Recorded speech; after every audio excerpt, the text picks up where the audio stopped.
Entonces, en esta segunda parte del curso, vamos a ver estas lecturas. Hoy día, que es 27 de mayo, vamos a ver dos lecturas, una de Gutenberg y una de Hunt. La siguiente semana, el 3 de junio, vamos a empezar revisando el texto de Thor y Bertrand, solo el capítulo, la parte 1. Y en la segunda hora vamos a tomar el control de lectura, que va a ser sobre los textos de hoy, que sería Gutenberg y Hunt. Pues ahí sería el control 4, ¿no?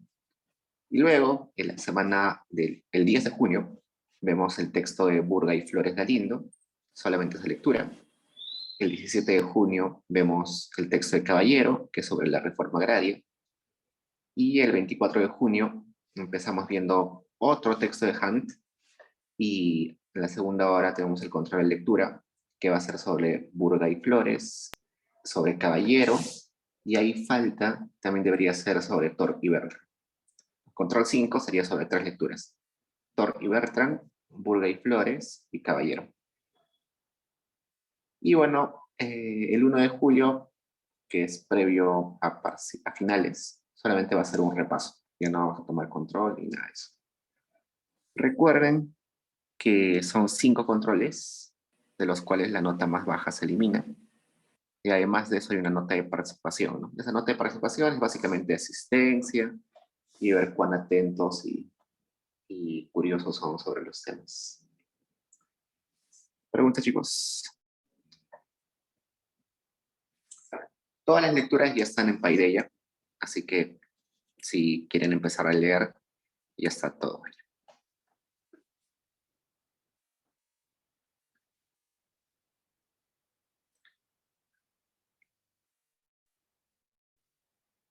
Preguntas, chicos. Todo La claro. diapositiva está mal. En un segundo, esa diapositiva está en Point. Voy a pasar a PDF.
Se descargó esto.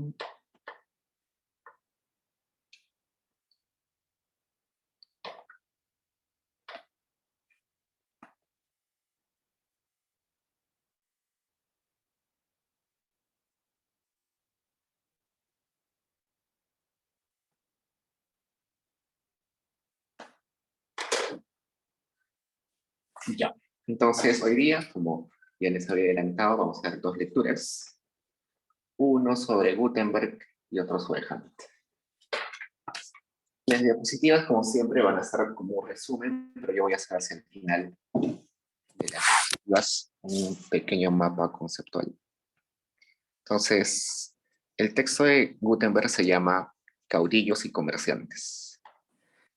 En realidad, el libro completo, vamos a poner acá, el libro completo donde se hace texto se llama Formación Económica del Estado Peruano. Entonces, acá vamos a poner, ¿dónde están los lápices? Perdón, vamos a cambiar el color. Ya. El libro donde se hace texto se llama Formación Económica del Estado Peruano. Y este texto más o menos abarca el periodo de 1820 a 1860. Entonces estamos hablando de un Perú joven, que recién está formándose en su aparato administrativo, en sus políticas, en sus objetivos, en todo eso, ¿no? Entonces, Gutenberg va a escribir un capítulo que se llama Caudillos y Comerciantes. Vamos a poner acá. Es el capítulo, si no me recuerdo, 8. Capítulo 6, Caudillos y Comerciantes. Y definimos luego que son caudillos, ¿no? El capítulo de caudillos y comerciantes. Los caudillos son aquellas personas que aparecen de un momento a otro y que la gente los empieza a seguir, ¿no? Son como... en una persona se representa el poder, se le asigna un poder y actúa como si fuera el único que puede tomar decisiones, ¿no? Si buscamos en el diccionario, un caudillo es una persona que guía y manda un grupo de personas, especialmente a un ejército. Es una persona que se vuelve el líder, pero no se vuelve el líder porque sea el más listo, no se vuelve el líder porque sea el más eficiente, el más inteligente. No, simplemente porque a la gente les agrada. No sé, puede ser muy carismático, puede tener mucho dinero o algo así. Entonces, lo que pasa es que al inicio de la República Peruana, no sabíamos cómo dirigir el país, ¿no? Ya les conté la clase pasada de que al inicio inclusive queríamos traer un príncipe de Europa y convertirnos en una república monárquica. Otros querían tener un gobierno parlamentarista, es decir, que el Congreso elija al presidente. Pues no sabíamos cómo organizarnos políticamente, ¿no? Y dentro de esas discusiones hay personas que toman el poder porque así lo quieren. Entonces, por ejemplo, hay una sublevación en Arequipa y una persona se declara presidente del Perú. Y al mismo tiempo hay otra sublevación en Jaén y otra persona se proclama presidente. Otra en Cusco y se proclama presidente. Entonces había como que en varias partes caudillos que se declaraban como presidentes o como gobernantes del país. Y estos gobiernos, entre comillas, cortos, no bien estructurados, duran muy poco, a veces ni siquiera en la capital nos enteramos de que suceden esas sublevaciones. Inclusive en la misma capital los presidentes se superponen unos a otros. Entonces, a eso se refiere con caudillos. Hay un conflicto constante de quitarse el poder unos a otros. Y comerciantes aparece en el título porque gran parte de los criollos se dedicaba al comercio y ellos eran los que tenían el poder. Los caudillos, que también tomaban el poder, eran aquellos que tenían dinero para poder pagar un ejército y con ese ejército poder tomar el poder. La gran parte de los caudillos eran comerciantes y con sus ingresos podían pagar un ejército para poder tomar el poder. Entonces, en ese periodo que no estaba seguro quién gobernaba, porque había un montón de gente que estaba ahí en la lucha, aparecen dos ideas sobre cómo dirigir la economía peruana. Una, que es el liberalismo, y otra, que es el nacionalismo, ¿no? Hasta hoy en día seguimos escuchando esas palabras, liberalismo y nacionalismo. Estos términos son términos políticos, ¿no? El liberalismo político quiere decir que damos a las personas la libertad de decidir sobre sus vidas, dejamos decidir con quién conviven, con quién forman una familia, con quién tienen transacciones comerciales, a quién le compran, a quién le venden, deciden su futuro, todo, ¿no? Eso es liberalismo. La libertad es el valor más importante del ser humano. Y el nacionalismo, por el contrario, bueno, también es un concepto político que quiere decir que antes que el bienestar de la persona está el bienestar de tu nación. Entonces, si yo me esfuerzo todos los días trabajando, no es porque estoy pensando en mí, sino porque estoy pensando en hacer más rico a mi país. Si yo me esfuerzo en ser buena persona, me estoy esforzando porque quiero hacer un país más,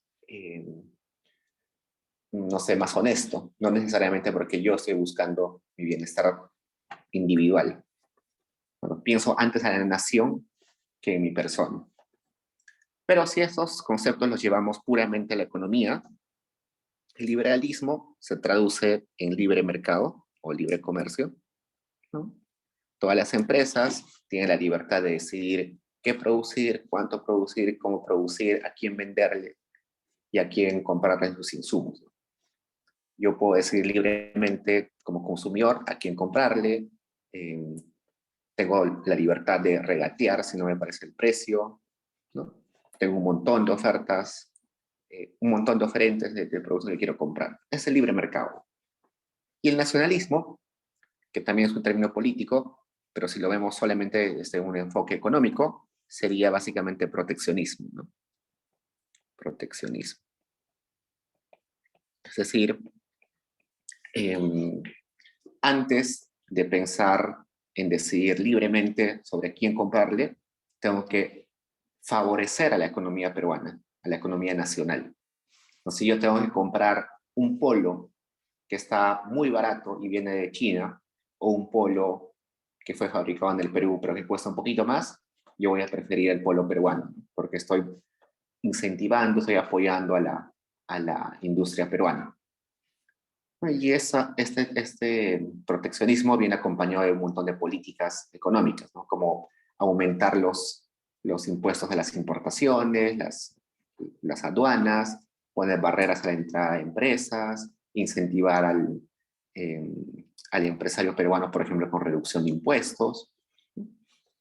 Eso es el proteccionismo. Y el liberalismo, por el contrario, sería poner cero aranceles, tratados de libre comercio, incentivos para que venga la inversión extranjera, todo eso, ¿no? Pues cuando empieza la historia de la República Peruana, después de la independencia, hay algunos que dicen, hay que hacer que el Perú sea liberal. Otros, no, que el Perú sea nacionalista. En otras palabras, hay que tener libre mercado o hay que tener proteccionismo. Y ahí está la lucha, ¿no? La lucha entre cuál de ellos hacer, cuál de ellos aplicar. Algunos caudillos, algunos presidentes dirán liberalismo, otros dirán nacionalismo. Entonces vamos a definir un poco qué dice cada uno de estos. Entonces vamos a ver acá. Bueno, antes de definir vamos a poner esto. Inicio de la República. Los primeros 30 años de la independencia, o luego de la independencia, fueron años de nacionalismo.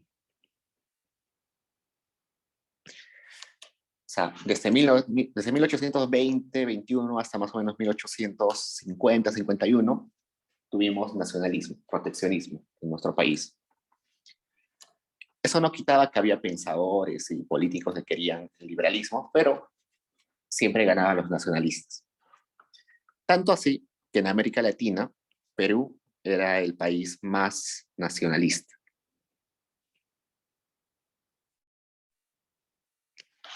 Luego de esos periodos de 30 años, luego, sucede que se invierte todo. Perú deja de ser el más nacionalista y se convierte en el más liberal. Hay un cambio abrupto después de 30 años de la independencia. Esos primeros 30 años se le llama en algunos libros como el nacionalismo económico temprano. Nacionalismo económico temprano.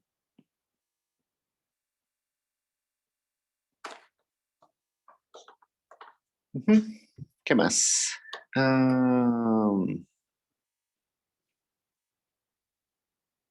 Okay. Entonces, lo que vamos a estudiar hoy día es básicamente esos 30 años de nacionalismo económico temprano y por qué drásticamente nos convertimos en liberales. Mark. Sí, quería saber la causa de por qué nos cambiamos Muy buena de pregunta. liberalismo a proteccionismo. Muy buena pregunta. Y la respuesta, para expoliarles un poco, es un evento exógeno, que es el guano. El boom del guano hizo que nos que cambiemos de mentalidad drásticamente. ¿Por qué? Porque los 30 primeros años de República no teníamos la necesidad de insertarnos al mundo, ¿no? Todavía estábamos un poco recelosos de haber sido colonia, teníamos mucho recelo a los imperios, a otros países, todavía estábamos un poco reservados, ¿no? Habíamos salido de ser colonia de un país, Gran Bretaña todavía estaba intentando convertirnos en una colonia económica, y bueno, no teníamos nada que ofrecer al resto del mundo, como que estábamos muy aislados, ¿no? No teníamos incentivos. De un momento a otro, en Europa empieza a haber una gran demanda de fertilizantes porque aumenta la demanda de alimentos, y esa demanda de alimentos es porque aumenta la población en Europa y se necesita guano para que las tierras sean más productivas. Entonces, el precio del guano, o bueno, al menos se descubre que el guano que está en las costas peruanas y que no está en otras partes del mundo, la gran cantidad de guano del mundo está en la costa peruana, se descubre que ese guano es muy buen fertilizante y todos nos quieren comprar guano. Entonces, en ese contexto, nos damos cuenta que nos conviene insertarnos a la economía internacional, ¿no? Nos conviene venderle al resto del mundo, nos conviene atraer inversión extranjera para que se pueda extraer el guano. Entonces, toda la mentalidad cambia y nos volvemos totalmente liberales. Entonces, eso vamos a ver un poquito luego. Entonces, veamos. Empecemos a ver las corrientes liberales en esos primeros 30 años. Hemos dicho que fracasa, ¿no? Esa corriente liberal, esos primeros 30 años, siempre pierde. Luego con el guano va a ganar, pero por el momento, esos 30 años iniciales, fracasa. Y vamos a preguntarnos quiénes eran los enviados o los políticos o las personas que sostenían esta idea, ¿no? Que defendían esta idea. Entonces, según el texto de Gutenberg, había un montón de enviados ingleses. Inglaterra mandaba un montón de representantes, socios, consignatarios, exportadores, importadores, ingleses que venían por negocios a Perú o eran agregados políticos en el Perú, que venían y daban conferencias, trataban de convencer a las autoridades peruanas de que el liberalismo era lo mejor. Tanto así que ellos crearon o intentaron crear algo que se llamaba la Confederación Peruano-Boliviana.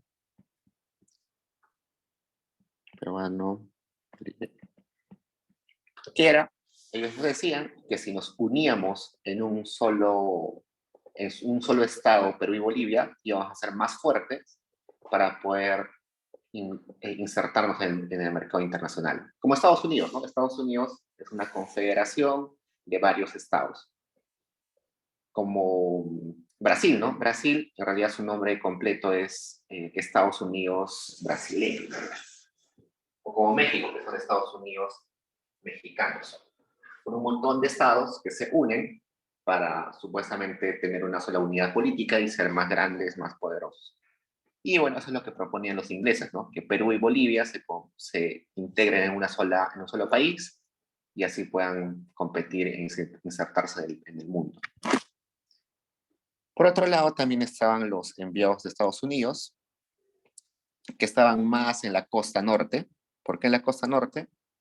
Porque en la costa norte hay un montón de plantaciones y los dueños eran usualmente norteamericanos. Habían otros que la mayoría estaban en Lima, en la costa norte y Lima, también agregados políticos, empresarios que trataban de convencernos de que el liberalismo era mejor. Ellos no pensaban de que la unión Perú-Bolivia era la mejor, sino ellos creían que la conexión peruano-chilena era la mejor. No decían explícitamente que Perú y Chile se vuelvan un país, sino decían que podíamos tener como una alianza, ¿no? Una alianza entre Perú y Chile para también insertarnos en el mundo global, en el mundo, en el resto, en la economía internacional. Pero estos estadounidenses espantaron un poco a las élites nacionales, asustaban a las élites nacionales. Cuando estos estadounidenses daban conferencias, trataban de convencer a los peruanos, siempre venían con la idea de que en el resto del mundo había tecnología, había productos que se hacían a menores costos, que las máquinas reemplazaban a los trabajadores, ¿no? Y al menos la élite nacional peruana se asustaba, ¿no? Decían, no, si van a venir empresas grandes de Estados Unidos, van a matar la industria peruana. Si traen, no sé, muebles de Estados Unidos, ya no se van a hacer muebles en el Perú. Si se traen textiles de Estados Unidos, seguro van a matar la industria textil. Y es como que asustaron un poco a la élite peruana. Entonces, eso es una de las causas por las cuales la élite peruana, que era la que gobernaba, no recibía muy bien esas ideas liberales. También Francia, que era otro gran país, o sigue siendo un gran país, ellos eh, también nos trataban de convencer de que el liberalismo era lo mejor, pero ellos tenían otra forma de entender el liberalismo. Básicamente, ellos nos decían de que para tener una mejor posibilidad de agregarnos al mundo, hay que tener derechos de propiedad bien establecidos. Ya lo hemos dicho antes. Y sobre todo, se enfocaban en los derechos de propiedad de los franceses. No sé si ustedes saben, pero hay una señora multimillonaria peruana que se llama Levin.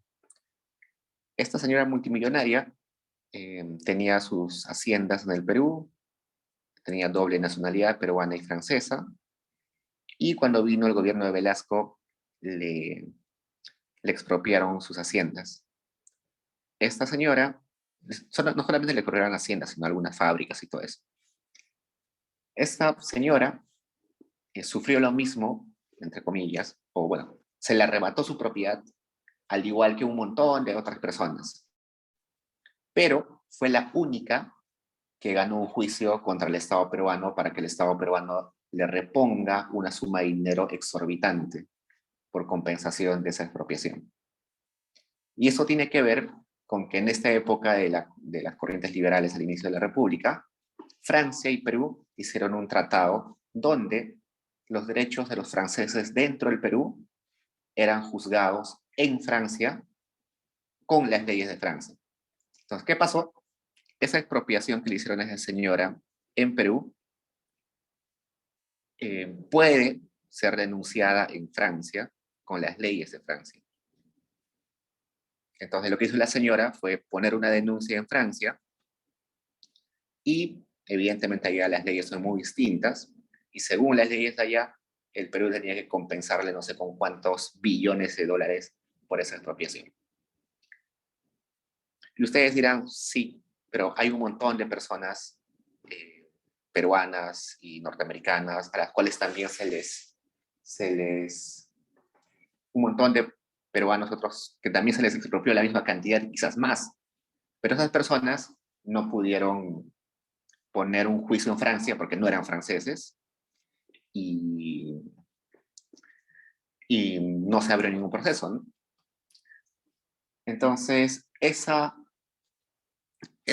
cosa que pasó con esa señora Levin solamente fue posible porque en esta época, al inicio de la República, hubo un tratado entre Francia y Perú donde se explicitaba eso, ¿no?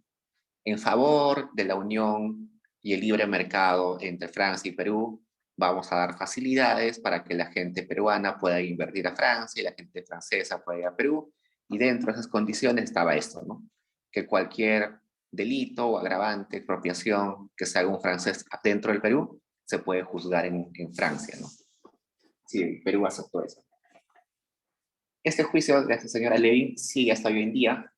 El Perú no lo quiere pagar porque literalmente creo que es el 30% del PBI, es demasiado dinero. Y bueno, está ahí dando vueltas en los juicios, ¿no? Eso básicamente es un reflejo de cómo Francia trataba de incentivar la conexión liberal entre economías peruana y francesa, ¿no? Para que haya intercambio. Y dentro de esos tratados, negocios, se implementaron leyes como esta, que no tienen mucho sentido, pero que quedan hasta ahora. ¿Qué más? ¿Quiénes eran otros interesados en, en tener ideas liberales? Por ejemplo, las casas comerciales. Las casas comerciales, sobre todo están en Arequipa, ¿y qué hacían las casas comerciales? Lo que hacían era simplemente juntar un montón de mercancía y exportarla. Eran como exportadores, pero que no fabricaban, sino, por ejemplo, la lana. La lana se produce en las montañas y en Arequipa había un montón de casas que se ocupaban de comprar la lana a los campesinos, lo llevaban a Arequipa, lo limpiaban un poquito, lo empaquetaban y lo exportaban. Esos son casas comerciales. Juntan la mercancía de los campesinos, los productores, de pequeños empresarios y lo exportan. Entonces, esas casas comerciales evidentemente necesitaban el libre comercio, el liberalismo, para crecer, ¿no? Entonces, ellos eran muy interesados. ¿Quiénes más? Algunos ideólogos que aparecen en el texto son, por ejemplo, José María de Pando. ¿Quién más? Manuel Vidaurre también. Seguro les suenan esos nombres. Pero son personas que en ese momento escribieron sobre, sobre el liberalismo. Y sobre todo, había un bloque regional sureño que siempre estaba buscando que esto se cumpla, ¿no? Que básicamente era Arequipa. Como les dije, Arequipa estaba la gran industria de la lana, estaba una gran industria de alimentos. Sabemos que en Arequipa hay un valle de producción de alimentos muy rico. Entonces, ahí había una gran aglomeración de productores y empresarios que querían que haya liberalismo, ¿no? ¿Qué más? Entonces, ¿qué buscaban estos liberales? Querían aranceles bajos. Aranceles bajos. ¿Qué más? Querían seguridad seguridad al exportar y al importar. Cuando hablo de seguridad, estoy hablando de que las leyes sean claras, ¿no? Leyes claras para que puedan exportar e importar con poco riesgo. Querían tratados de libre comercio. ¿Y qué más? Y también buscaban aliados en las élites.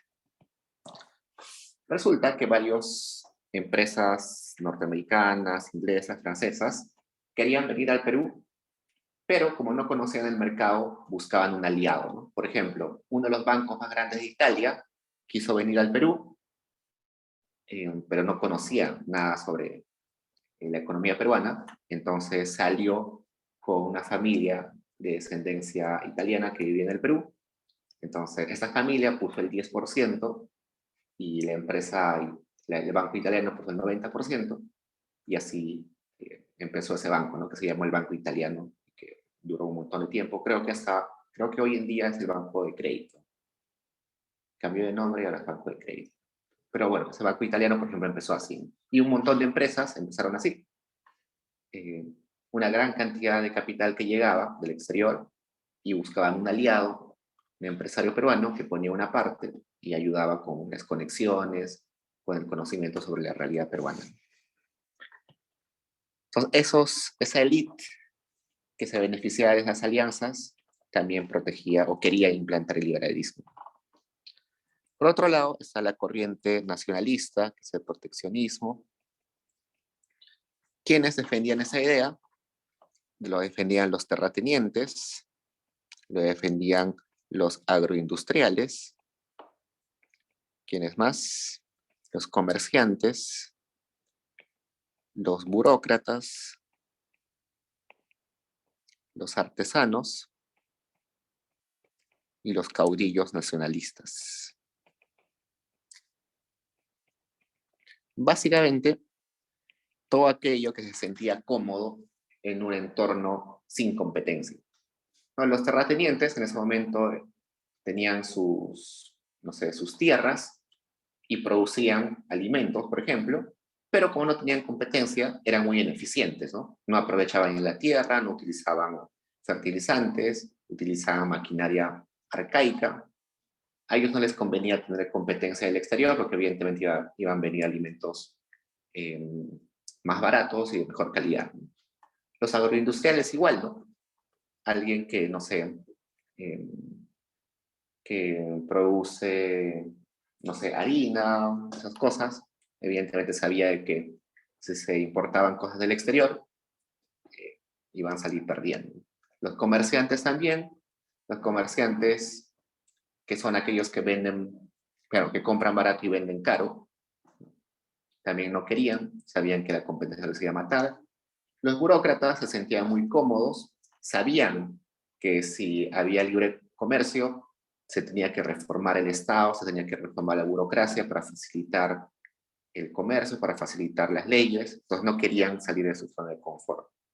Los artesanos básicamente se refieren a todos los que hacen actividades con las manos, carpinteros, eh, constructores, no sé, albañiles, todos ellos tampoco querían. Y los caudillos, que básicamente eran aquellos que querían tener el poder, y para tener el poder lo que tienes que hacer es legitimarte y decir a la gente que los vas a cuidar, que no vas a dejar que ningún extranjero te quite el trabajo, que esas cosas, ¿no? Entonces ellos se nutrían de legitimidad diciendo que, que iban a proteger a la gente de foráneo, ¿no?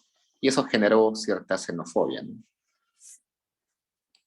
Entonces, como era un montón de gente, como ven acá, que estaba de acuerdo con el nacionalismo, terminó ganando el nacionalismo, tenía una aceptación social amplia. ¿Qué más? Y básicamente en esta época, los mercados regionales eran los que más ganaban.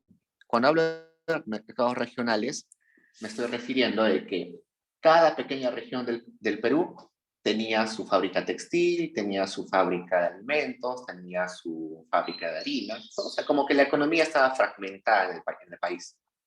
No había una integración entre regiones. Y evidentemente el dueño de, no sé, de la fábrica de pan en Cusco no quería que haya integración, ¿no? Porque ya era dueño de todo el mercado cusqueño. El que fabricaba chifles en Piura ya tenía ganado todo el mercado de chifles en Piura, no quería que se abra ni se conecte el país ni se conecte con el resto del mundo porque tendrías competencia, ¿no? ¿Qué más? ¿Qué buscaban ellos? Prácticamente prácticas económicas restrictivas. ¿Cómo qué? Como implantar monopolios regionales, poner aranceles para el comercio internacional, poner, bueno, aranceles altos, ¿no? Poner barreras a la entrada y salida. Por ejemplo, una barrera a la entrada y salida, es decir, y algo que se hizo, es que todas las empresas peruanas tenían que tener el 80% mínimo de capital nacional. Es una barrera grande. 80% de capital nacional para que una empresa pueda funcionar es un montón. Otro tipo de barreras son barreras legales, ¿no? Es decir, solamente los dueños de no sé, la fábrica de electricidad solamente puede ser manejada por peruanos. Es una barrera legal, ¿no? Que no permite que haya capital exterior que invierta en el país. Entonces, todo eso termina a la vez generando xenofobia, no se quiere capital exterior. ¿Qué más? Y a la larga, todo esto va a traer inestabilidad.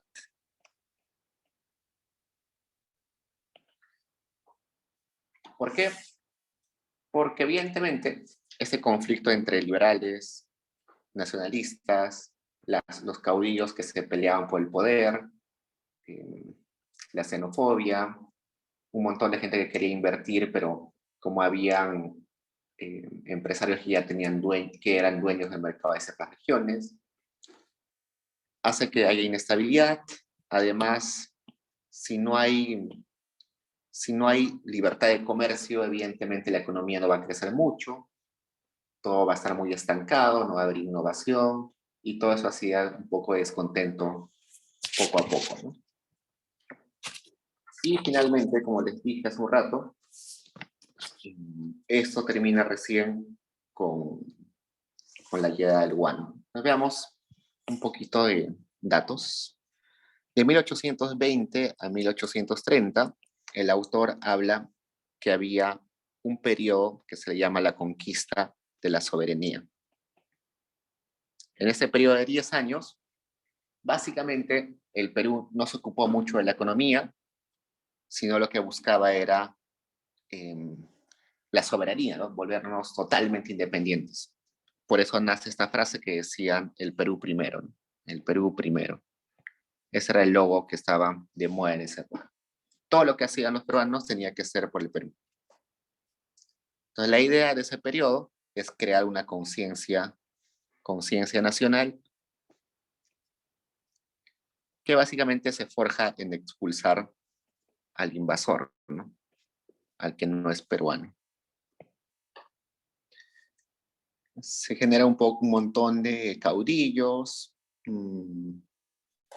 y de 1830 a 1840, el autor llama este periodo como el intento de Estado nacional.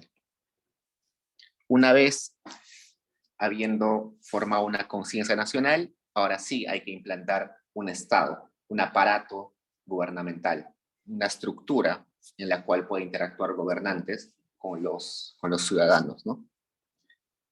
Entonces, en este intento de Estado nacional se resiste esa idea de que Perú y Bolivia se tengan que unir.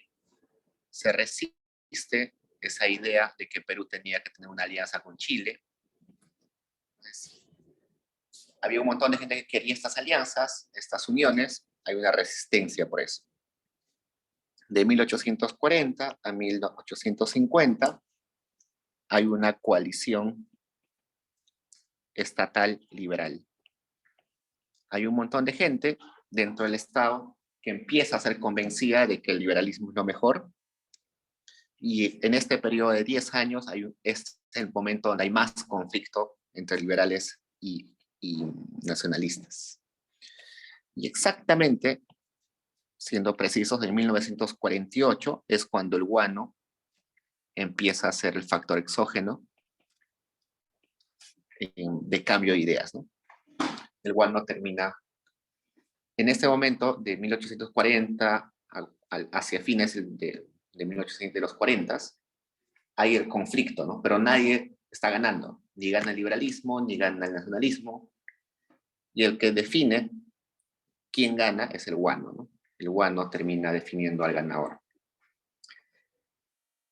¿Por qué se pone en 1848? Porque es el año de la primera exportación de guano al exterior. ¿Qué más? Y luego, desde ese momento hasta 1860, se va a formar una economía del guano. ¿Qué quiere decir? Que básicamente casi toda la economía peruana va a depender de exportar guano. Eso va a permitir que el Estado se estructure mejor, se defina mejor. Algunas instituciones como el Poder Judicial, los registros públicos, ya se terminan de formarse bien. Empieza a haber un cambio cultural. Ahora, como nos damos cuenta que abrirnos al mundo es bueno, nos trae un montón de ganancias, entonces ya no estamos tan reacios al extranjero, al contrario, estamos más cómodos con el extranjero, con las personas que vienen del exterior. Y eso hace que empecemos a recibir la cultura del exterior. Entonces empezamos a imitar con agrado varias expresiones foráneas. Por ejemplo, por ahí leí que cuando uno iba a Palacio de Gobierno, era invitado por el presidente, por ejemplo, a un almuerzo, te daban la carta y la carta estaba en francés. Tú no estaba en español. Tú decías, no entiendo, por favor, denme una carta en español. No, estaba en francés.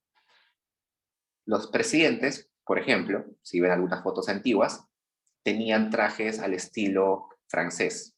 Inclusive, algunos presidentes, como Leguía y otros anteriores también, no vestían vestimenta peruana, no vestían ni siquiera textiles fabricados en el Perú. Mandaban a comprar toda su ropa a Francia. Igual en otras expresiones eh, como la música, como el teatro, todo empieza a ser imitado desde Francia sobre todo. ¿Qué más? Nos volvemos más dependientes, dependencia, sobre todo con Inglaterra, porque ahí es donde exportamos más guano. Esto empuja a que Lima empieza a centrarse o empieza a haber centralismo más fuerte. Ya había centralismo, ahora va a haber más centralismo. ¿Por qué?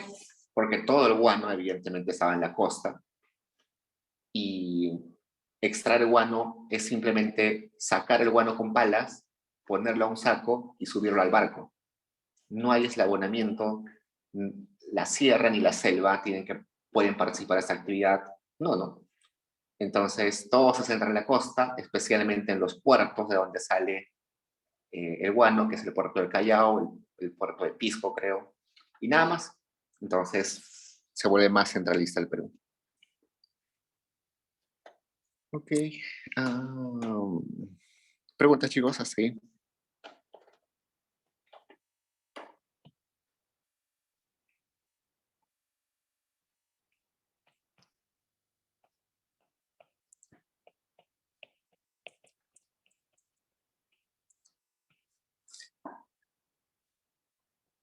Dime, Ariana. Sí, una pregunta. Como usted dijo de que la sierra y la selva se deja de lado, durante ese tiempo, ¿qué pasó con esas regiones? ¿A qué pasó con esas regiones? Sí. Ya, hay una frase que se utiliza hasta ahora, pero que inició en ese momento, y que dice que Lima estaba más cerca de Londres que del resto del país. Entonces, era más fácil hacer llegar una carta a Londres que hacer llegar una carta a Cusco. Era más fácil comprarte un mueble en Londres y traerlo a Lima que comprarte un mueble de Ayacucho y llevarlo a Lima. Entonces, eso nos hace dar cuenta de que los gobernantes simplemente no les importaba interconectar al país. Y bueno, básicamente lo que pasó es que estas regiones del interior del país tuvieron su crecimiento apartado, ¿no? Totalmente desligado. Inclusive, no sé si ustedes han tenido familia del interior, pero por ejemplo mis abuelos nunca supieron que vivían en Cusco, nunca sabían quién era el presidente del país. ¿Por qué? Porque no tenían la necesidad de saber quién era el presidente del país. No sabían cuando había elecciones.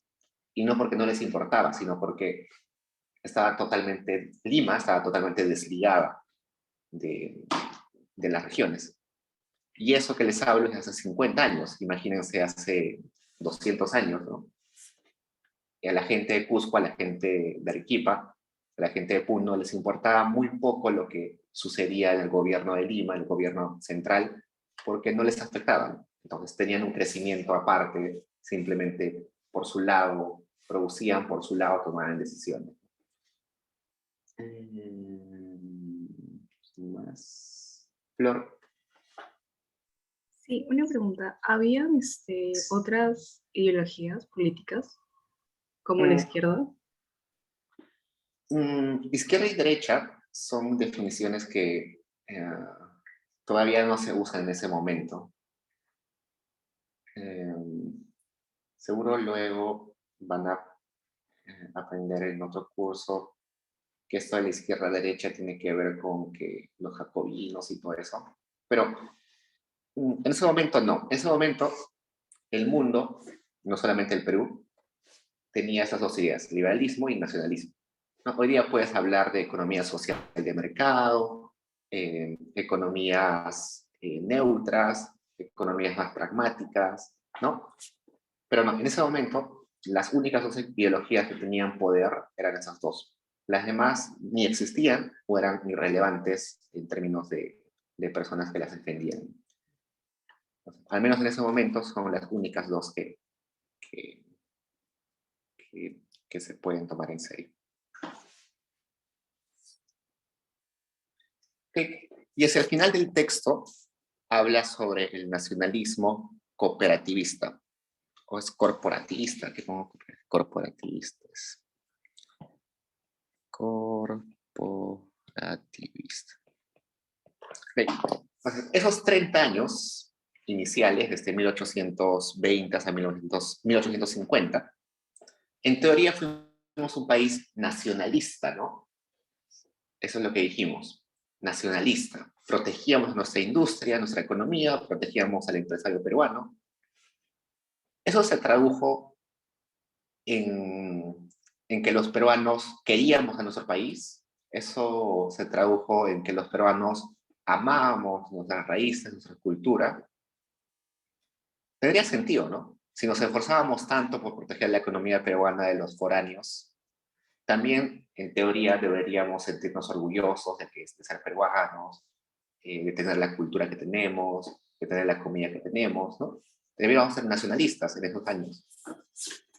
Y dice nuestro amigo Gutenberg que en parte es cierto, pero en otra parte no es cierto. Por ejemplo, como les decía esto de que en Palacio de Gobierno cuando tú ibas a comer había solamente comida francesa, eso era básicamente porque a las autoridades, a la élite, les agradaba la comida peruana. Lo que ustedes conocen hoy como, no sé, ají de gallina, carapulcra, todo eso, que hoy día vemos que es muy rico y todos ensalzamos y nos enorgullecemos, en teoría era comida de las clases pobres. Ustedes imaginen, no sé, un picante de carne. ¿Qué es un picante de carne?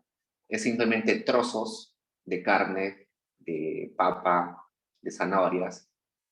Y ese plato nació básicamente porque es mezcla de residuos.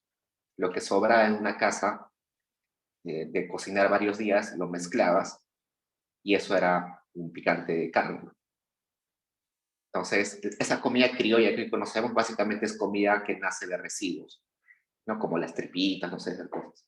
El anticucho de corazón nace básicamente porque la élite no quería comer esa parte de la vaca, entonces son los pobres, los trabajadores, los de servicio, los que terminan aprovechando esos desechos, ¿no?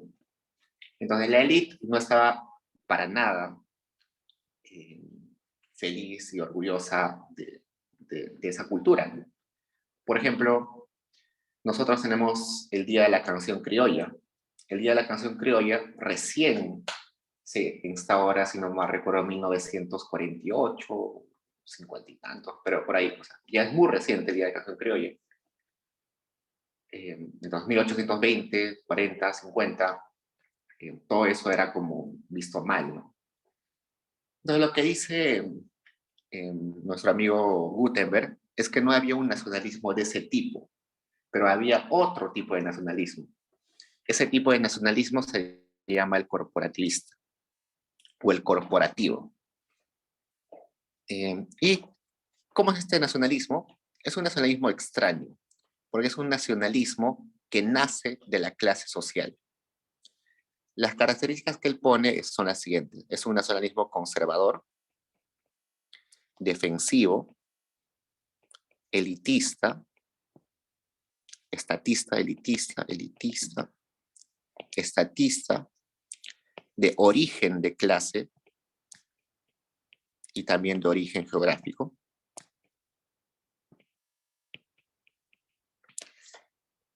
Es un nacionalismo leal a un grupo, básicamente un grupo emparentado.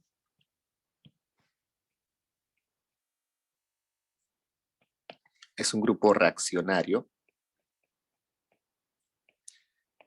donde estaba ausente la idea de ruralidad, de indígenas. ¿Qué más? Es proteccionista.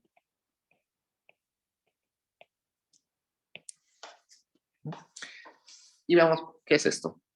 Cuando dice origen de clase, dice, cuando yo me siento peruano en esta época y digo que soy peruano, me estoy refiriendo a que soy parte de la clase dirigente, de la clase de la élite. No me estoy refiriendo a que soy parte de un grupo diverso que incluye indígenas y campesinos y la zona rural, no. Estoy diciendo que pertenezco a una élite. Y esa élite básicamente estaba centrada en Lima, ¿no? Y como esa élite era muy chiquita, básicamente todos eran parientes. Y cuando dice que es reaccionaria, dice que es una élite tan cerrada que se pone violenta cuando tú quieres como meterte en ese grupo o quieres criticar ese grupo. Y en ese sentido es proteccionista porque como ellos son los que manejan el grueso de la economía, quieren protegerse de todo eso, ¿no? Entonces, en otras palabras, cuando un presidente en ese momento decía hay que proteger la economía peruana, hay que proteger la industria peruana, hay que proteger al trabajo de los peruanos y hay que rechazar el liberalismo y hay que ser proteccionistas, no lo decía porque pensaba en proteger a los indígenas o pensaba proteger a la clase obrera, no, sino lo que buscaba es proteger sus intereses de clase, sus intereses de su grupo, de su grupo empresarial, del grupo de donde viene, de sus parientes, ¿no? El nacionalismo nace para proteger esos intereses particulares y no para proteger los intereses de todos. Por eso se llama nacionalismo corporativo, ¿no? De una corporación pequeña, de un grupo pequeño. ¿Preguntas, chicos?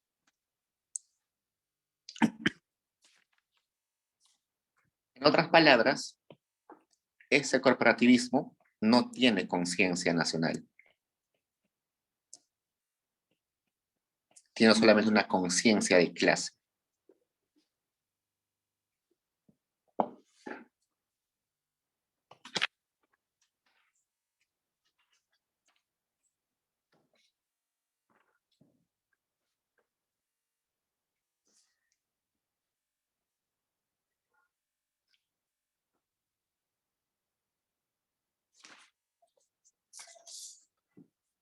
Preguntas, chicos.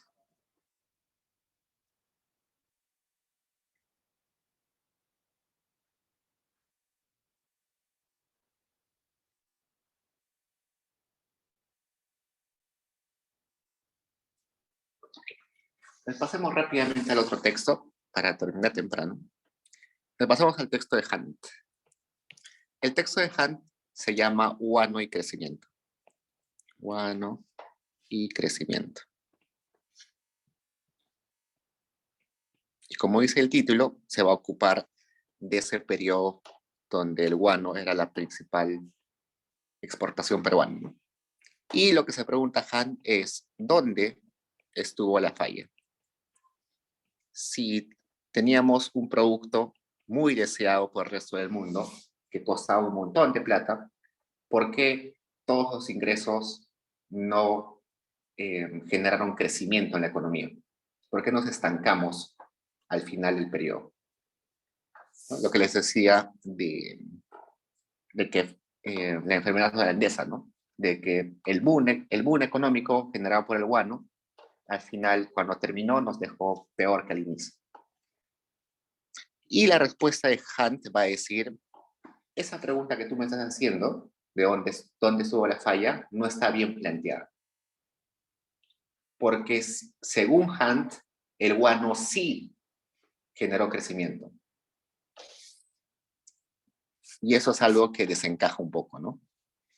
A ver, vamos a retomar eso un poquito acá. Todos en el colegio hemos escuchado que Basadre, uno de los mejores historiadores del Perú, definió este periodo del guano como la prosperidad falaz. ¿No? Basadre en sus libros decía que la época del guano fue un desperdicio, que pensábamos que estábamos prosperando, pero que todo fue una mentira. Entonces, eso, por ejemplo, yo crecí pensando eso. Pero Han va a decir que eso no es del todo cierto, porque sí hubo un crecimiento, pequeño, pero hubo. Y la respuesta que da Han es que Basadre está asumiendo que la economía peruana era un enclave económico, una isla económica. La economía del guano era un enclave económico. Pero Hunt va a decir, no, no fue un enclave económico. Lo que fue una economía rentista. Entonces vamos a definir qué es un enclave económico y qué es una economía rentista. Según Hunt, no es un enclave económico. Según Hunt, es una economía rentista. Entonces, un enclave económico, que en el texto lo llama la teoría de Levin. Teoría de Levin. Básicamente nos está diciendo que es una producción que no es la bona, ¿no? Es decir, acá está la producción, no sé, una mina, un lugar de extracción de guano, y lo que se produce se va al exterior de frente. Todo se va al exterior. Ganancias, producto, todo. Y no le dejan nada al vecino, no le compran nada a la economía local, y la economía local tampoco le compra nada a ese centro productivo. Eso es un enclave, ¿no? Una isla productiva. Se produce en el Perú, pero no genera beneficio para el Perú. Entonces, esa era la idea de Basadre, ¿no? Que eso era una economía de enclave. Entonces, Han dice, ok, si es cierto eso, de que era una economía de enclave, entonces si yo reviso las cuentas nacionales del Perú, voy a encontrar que nada o casi nada se quedó en el Perú. Entonces, nuestro amigo Hunt va a irse a los textos o a los datos administrativos y va a encontrar este grafiquito que está en su texto. Este gráfico, junto con otros gráficos, lo va a ayudar a Hunt a decir de que no, que sí, la economía del guano dejó un montón de dinero y movilizó la economía peruana, dinamizó la economía peruana, pero no la dinamizó de forma eficiente. Entonces veamos. Según el texto de Hunt, ¿dónde está? El 60% de lo que generaba el guano se quedaba para el gobierno. Es decir, si se exportaban $100 de guano, $60 se lo quedaba el gobierno, en impuestos, ¿qué más? En aranceles, en concesiones, en un montón de cosas. El 60% de los ingresos del guano se lo lleva al gobierno. El 30% era costos y el 10% restante era comisiones. ¿Por qué? Resulta que cuando hubo esto del boom del guano, había un montón de desorden, un montón de empresas que querían extraer el guano. Entonces, lo que hizo el Estado peruano es decir, esto de que se estén peleando por quién extraer el guano es ineficiente. Lo que vamos a hacer es que el gobierno se va a encargar de organizar la producción, de organizar la extracción de guano.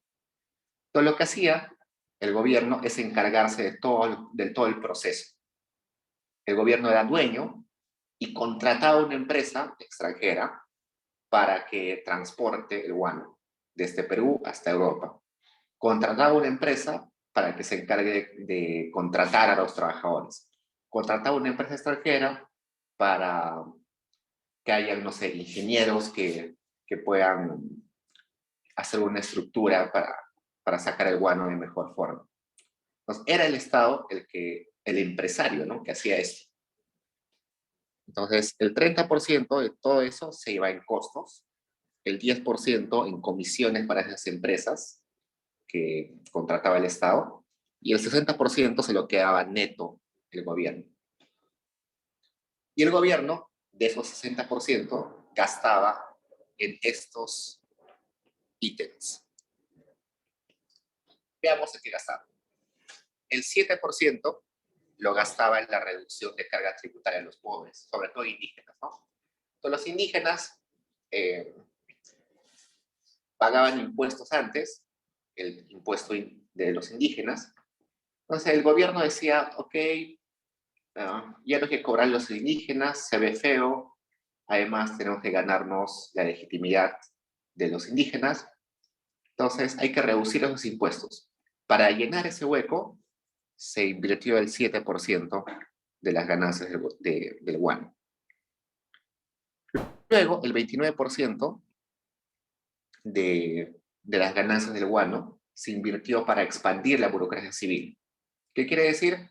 Para hacer crecer el aparato de justicia, para hacer crecer los municipios, para contratar más burócratas, para mejorar la recaudación de impuestos, para mejorar los ministerios. Todo eso es expansión de la burocracia civil, ¿no? Mejorar o ampliar el registro de identidad, el registro de propiedad, todo eso. El 24.5% se gasta en burocracia civil, ¿no?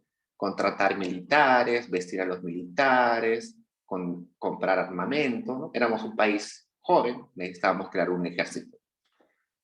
El 8% se va a pago de transferencias a extranjeros. Es decir, básicamente a pagar deuda externa. Entonces, el Perú le debía plata a un montón de países. Por ejemplo, cuando vino Bolívar, cuando vino San Martín, no vinieron gratis. Ellos vinieron porque nos iban a cobrar el servicio de luchar por la independencia, ¿no? Nosotros les debíamos plata a esos países, ¿no? Igual otros países como Chile, Venezuela, Inglaterra, nos prestaron dinero para financiar la guerra de independencia. En teoría, esa deuda, no nos iban a cobrar esa deuda. O sea, Venezuela, Argentina, ya se habían olvidado de esa deuda y decían, bueno, les hemos prestado, les hemos apoyado en la independencia. Bueno, como somos vecinos, ya no vamos a cobrarle al Perú. Pero los peruanos que estábamos en pleno boom, en pleno apogeo, dijimos, no, nosotros vamos a pagar. Entonces, todo eso lo pagamos con el 8% de los ingresos del guano. El 11% se fue en pagar también deuda, pero deuda interna, ¿no? Un montón de peruanos pelearon por la independencia y no se les pagó en su momento, había que pagarles. Un montón de gente perdió sus propiedades durante la guerra de independencia, hay que pagarles. Un montón de gente murió, hay que resarcirle a sus deudos. Entonces, todo eso es deuda interna, 11.5%.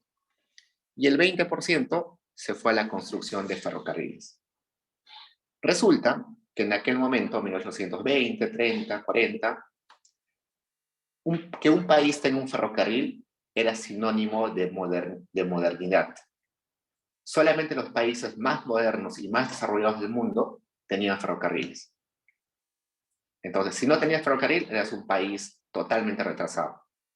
Entonces, como vimos que teníamos plata, de un momento a otro llega un empresario inglés y nos dice, oigan, si quieren ustedes ser reconocidos en el mundo, deben tener un ferrocarril. Y convence a las autoridades peruanas y decimos, ya, hay que contratar el ferrocarril.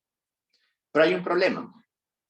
Los ferrocarriles empezaron o se crearon inicialmente, se inventaron inicialmente, para territorios no parecidos al territorio peruano. Ustedes imaginen el tren en Estados Unidos, en Inglaterra, en Francia. Son trenes que básicamente se van por valles, por llanuras, no tienen que cruzar cerros de cerros, montañas y montañas, ¿no? El Perú tiene una geografía muy, pero muy agreste. Y un ferrocarril de ese momento, con la tecnología de ese momento, no podía construirse fácilmente en el Perú. Entonces, a nosotros nos dijeron, el ferrocarril va a costar, no sé, 10 millones. Y al final, con todos los sobrecostos, porque no se podía construir, porque volarse una montaña para que pase el cerro era muy, para que pase el tren era muy costoso, nos costó como 5 veces más. Entonces, con los sobrecostos, hicieron que el ferrocarril se vuelva el ferrocarril más costoso de todo el planeta. Gastamos un montón, se demoró un montón en construir exactamente por las mismas razones. Y encima, se construyó no por los lugares más eficientes, sino por los lugares más fáciles, ¿no? Si ustedes fueran autoridades y les dicen hay que hacer un ferrocarril, y desde el Perú,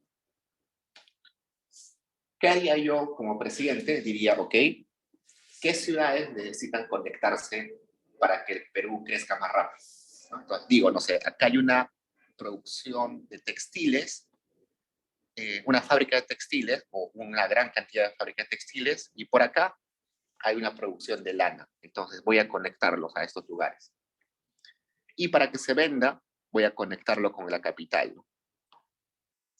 No sé, acá hay otro gran mercado, voy a conectarlo. Voy pensando cómo es la mejor forma de conectar al país utilizando el ferrocarril, ¿no? Para que se dinamice la economía, para que la gente se pueda movilizar. Pero en ese momento lo que hicieron fue construir el ferrocarril por donde era más fácil construir, por donde era menos costoso construir. Entonces, el ferrocarril pasaba por lugares despoblados, por lugares donde no había población, por lugares donde no había centros productivos. Entonces, este ferrocarril que nos costó una fortuna, mucho más de lo que valía, encima no era del todo, no era del todo útil, ¿no? No era eficiente el lugar por donde pasaba. Y encima, como era un ferrocarril que había sido construido por ingleses y luego fue concesionado a ingleses, hubo como un monopolio. Un ejemplo de ese monopolio es el siguiente. En el transcurso de ese ferrocarril estaba el puerto, creo que de Pisco acá, y por acá estaba, por ahí no, por otro lado, creo que por acá. Una mina, creo que es la mina de Cerro Pasco. Supongo que estaba por acá. Una mina. Y como la mina era de propiedad de ingleses y el ferrocarril era de propiedad de ingleses, el ferrocarril solamente transportaba minerales de esa mina. Si otra mina que estaba muy cerca quería transportar minerales por ese ferrocarril, no le permitían o le cobraban muy caro. Si un ganadero quería transportar sus productos por ese ferrocarril, le cobraban un montón. Entonces, al menos en los primeros años del ferrocarril, fue un ferrocarril que no sumó al crecimiento del país. Fue simplemente un gasto muy exagerado que benefició a muy pocos. Por eso es que el ferrocarril siempre ha sido visto como, el primer ferrocarril en el Perú ha sido visto como un desperdicio, ¿no? Entonces, eso es algo que van a leer ustedes en el texto. Pero lo que se va a preguntar Han es lo siguiente. De todo este dinero, ¿hay alguna parte que dinamizó la economía peruana? Y vamos revisando. Esto de pago a extranjeros, evidentemente, no dinamizó la economía peruana. Se fue todo al exterior. Este gasto de inversión en ferrocarriles no se gastó, no se le pagó a un peruano para que construyera, sino a un exterior, así que no dinamizó la economía peruana. Pero estos pagos por reducción de impuestos a los pobres, para crear burocracia civil, para crear burocracia militar y esas transferencias a los peruanos, sí fueron pagos que al final dinamizaron la economía peruana, ¿no? Por ejemplo, si tú creas un sistema de justicia, una burocracia civil, que por ejemplo es el sistema de justicia, vas a contratar a más abogados, más jueces. Entonces, esta gente va a tener más dinero y va a comprar alimentos, va a comprar casas, va a comprar vestidos, y eso va a dinamizar la economía nacional, ¿no? Dinamiza la economía nacional. Cuando estás contratando soldados, que van a ser evidentemente peruanos, les estás dando salarios, sueldos, ingresos a peruanos que luego van a comprar dentro de la economía peruana, ¿no? Dinamizas la economía. Cuando le estás reduciendo carga tributaria a los indígenas, lo mismo. Estás de alguna forma empujando el consumo de productos, el consumo en la economía peruana. Igual, estos pagos a los peruanos dinamizan la economía peruana. Claro que hay diferencias, ¿no? Por ejemplo, se dice que los pobres suelen gastar su mayor porcentaje en cosas peruanas que cosas extranjeras, ¿no? Por ejemplo, acá está, supongamos dos ejemplos, ¿ya? Dionisio Romero, que es el millonario más grande del Perú, y Diego Quismo. A cada uno de ellos les das 1.000 soles y cada uno de ellos tiene que decidir cuánto gastar en la economía nacional y cuánto gastar en la economía extranjera. Evidentemente, yo, que no viajo al exterior, nada, voy a gastar el 100% en la economía nacional y el 0% en la economía extranjera. Mientras que Dionisio Romero, que seguro se compra sus autos en el exterior, compra joyas, ¿no? Va a gastar seguro el 80% en el exterior y el 20% en la economía nacional, ¿no? Puede haber las disparidades, ¿no? Por ejemplo, los pobres, como en el ejemplo acá, gastan todo en la economía nacional. Seguro algunos militares, como los generales, ¿no? Los de gran rango, van a gastar muy poco en la economía nacional y gran parte lo van a gastar en el exterior, ¿no? Pero eso no quita de que hay una parte que va a dinamizar la economía nacional. Entonces, según ese análisis, los ingresos del guano sí dinamizaron la economía nacional, pero de una forma indirecta. ¿Cómo digo eso? De la siguiente forma. Acá, forma indirecta. Entonces, acá está la producción de guano. La producción de guano alimenta las arcas del gobierno y las arcas del gobierno, según el gasto que hemos visto, moviliza la economía nacional.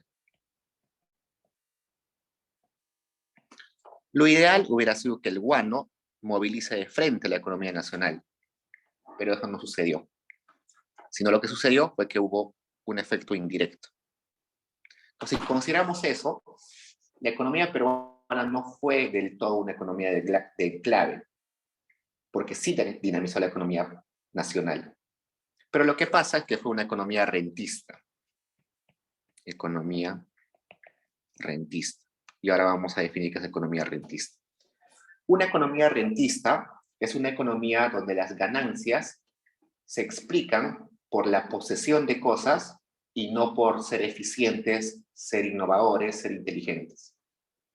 Por ejemplo, una persona que tiene 50 departamentos en Lima, alquila sus 50 departamentos y gana un montón de plata, ¿no? Entonces, esta persona que es dueña de esos departamentos se sienta a su casa, ve Netflix todo el día, no se tiene que esforzar nada, no tiene que innovar, no tiene que despertar temprano, nada, y aún así tiene un montón de ingresos, ¿no?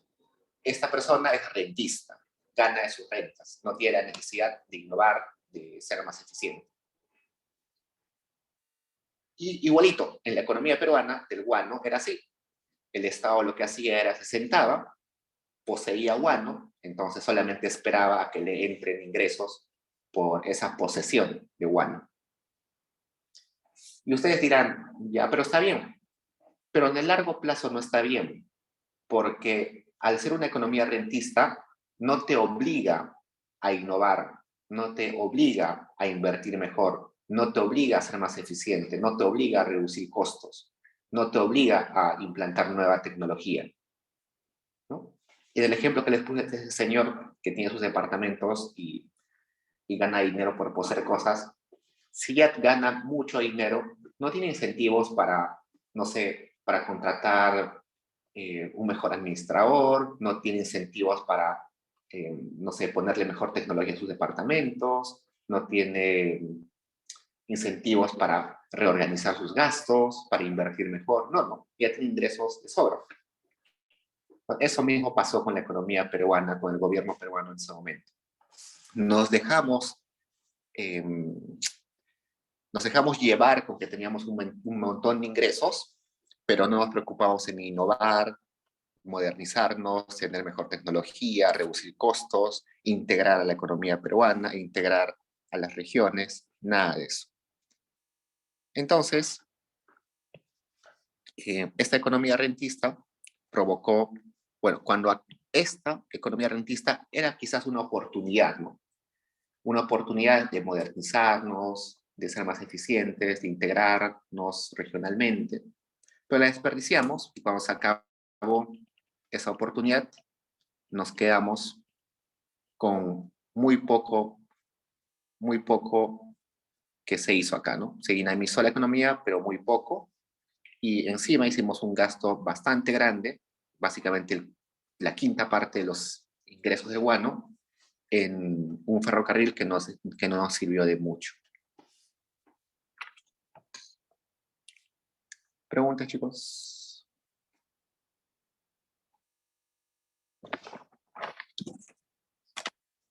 La conclusión de Han es, Basadre, o bueno, la conclusión de Han es la siguiente. La economía peruana no fue del todo una economía de enclave, sino que tiene características de economía rentista. Eso desmantela la idea de que fue una época totalmente perdida. Fue una época que fue aprovechada muy poco, pero sí ayudó en algo a hacer crecer la economía. Entonces, no es tan pesimista como lo era Basadre, pero aún así sigue diciendo que fue una época un poco desperdiciada. ¿Preguntas, chicos?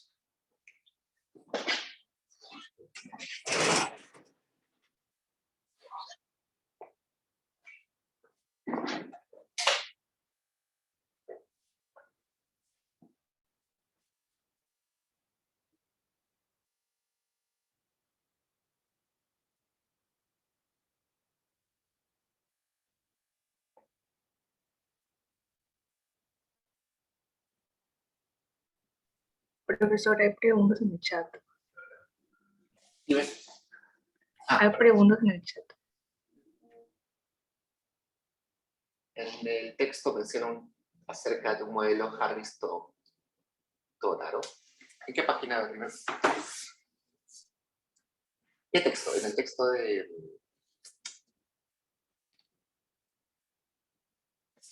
Gutenberg o de Hunt.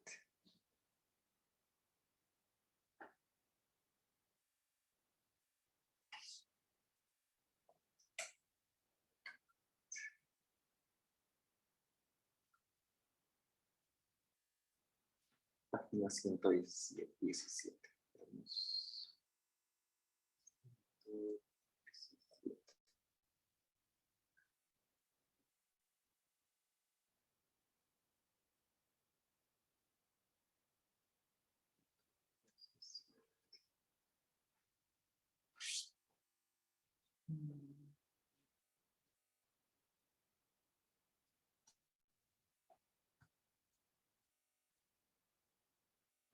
Un aumento de la desocupación no es, sin embargo, una garantía de estancamiento. Esto puede pensar en modelos relacionados que introduce el desempleo urbano en un modelo para los sectores de ciudad, según la visión de Harris-Todaro.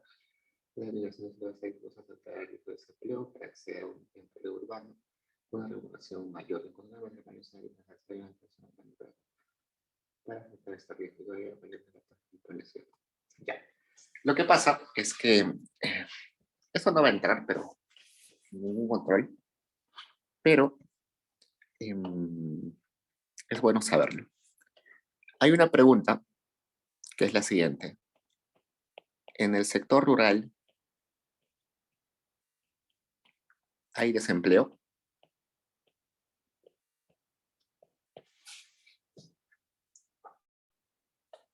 Curiosamente, los datos nos dicen que en el sector rural no hay casi desempleo en absoluto.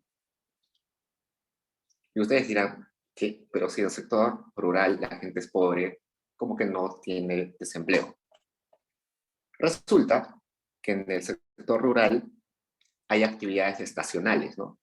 Una temporada hay la cosecha, otra temporada la siembra, otra temporada el barbecho, y cuando están en esos espacios en blanco, se dedican a pastar a los animales, en otro momento seguro se van a dedicar, no sé, a comerciar sus cositas que venden, ¿no? Y así durante todo el año se mantienen ocupados.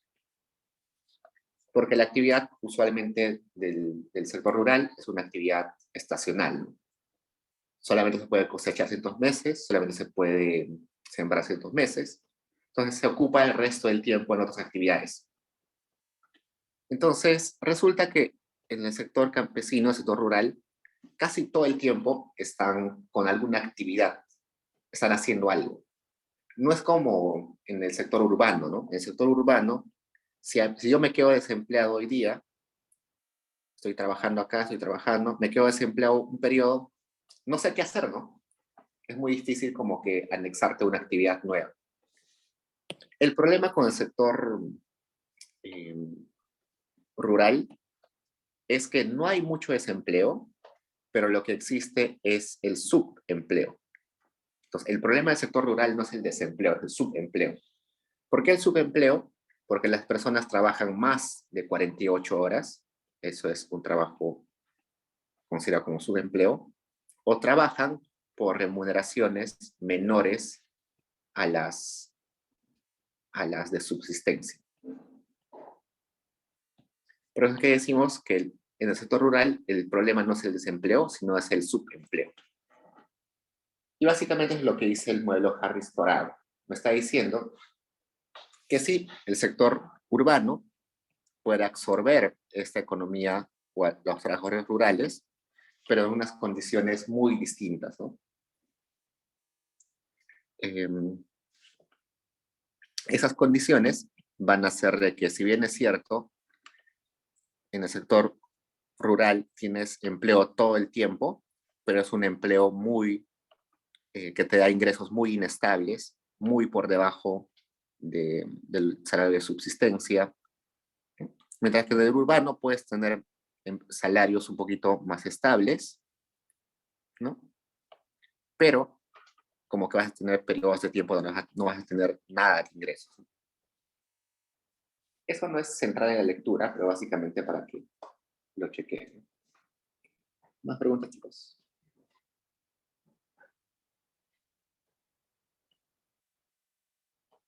Y ahí me habla de riesgo, ¿no? Mientras más alto sea... a ver. Entonces, pasar del sector rural al sector urbano implica un riesgo, ¿no? Ese riesgo de quedarte desempleado por periodos, no tener ingresos en periodos largos. Para compensar esos riesgos, tiene que haber un salario mayor. Porque ustedes dirán, ok, mira, en el sector rural la persona gana menos que de subsistencia. En el sector urbano ganaría más. ¿Y por qué la gente no se va de frente del sector rural al urbano si el salario es mayor? ¿No? ¿Por qué? Porque hay que considerar que hay otros tipos de riesgo, ¿no? No solamente todo es salario. A eso se refiere. ¿Preguntas, chicos?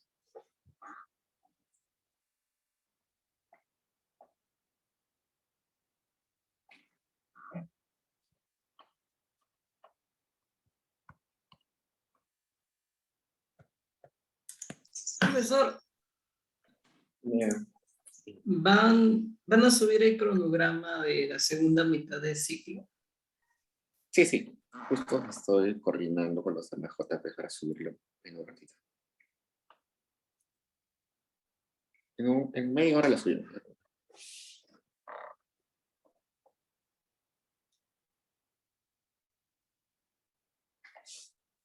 Ok, chicos, Ariela.